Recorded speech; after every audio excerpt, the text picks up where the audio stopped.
Tokoyo, the tomb of the sea serpent. Tokoyo, the tomb of the sea serpent. Tokoyo, the tomb of the sea serpent. A long time ago, in a small village in Japan, there lived a girl named Tokoyo. When she was a child, her father taught her to dive into the deep waters. Tokoyo grew up loving the sea. In it, she knew no fear. Her father was a great samurai warrior and served a young warlord far away from home. One day, the warlord became mysteriously ill. Misled by jealous samurai, the warlord came to believe Tokoyo's father was behind his illness and banished him to the Oki Islands. The islands were wild. There were stories about sea monsters dragging fishermen's boats into the sea.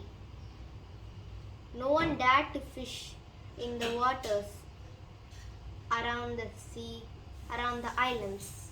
Tokoyo, alone in the village, missed her father dearly. She was determined to brave the waters to find him. The journey would be costly and dangerous. Tokoyo sold all her belongings and began the long trek to the tip of Shima province. For several days and nights she wandered until she saw the outline of the Oki Islands across the sea. Tokoyo tried to find a boat to take her to the island. However, the fishermen were afraid to get too close.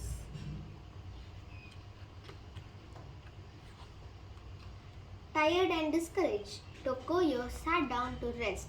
After a while, she was awakened by the sound of crying. On the cliff above her was a white-robed priest and a weeping girl. Tokoyo ran up to find out what was happening. There is a monster living in the sea, a sea serpent we call Yufon Noshi. Every year, our village must sacrifice a young girl to it, or the monster will create storms around the islands, the priest explained. Have you tried to kill it? Tokoyo asked. Many men have tried, but none have returned, he replied.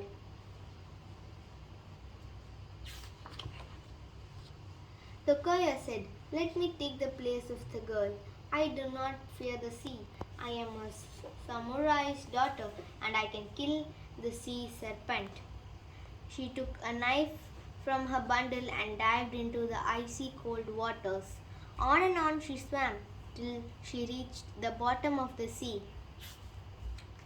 There she found a small cave. She was unable to see anything in the darkness. Suddenly she heard a roar. A monster shaped like a snake slithered in front of the rocks. It was Tokoyo. It saw Tokoyo and swerved towards her, its jaws wide open. A knife clenched in her hand, she began a fierce attack. Tokoyo darted sideways to get away from it. The serpent roared in pain as a knife hit through. The serpent thrashed about furiously.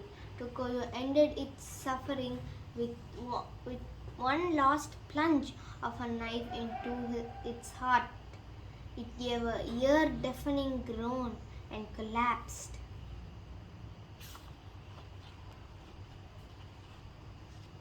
Tokoyo swam to the surface of the sea with the body of Yufon Noshi. Seeing proof that the monster was dead, the villagers held a joyful celebration. Word of her heroism spread to the young warlord, who became strong and healthy again. The warlord realized that his illness had been caused by a curse placed on him by the evil Yufon Nushi. To reward Tokoyo for breaking the curse and Freeing the villagers from the sea serpent's power, he released her father. He welcomed him and Tokoyo to the palace.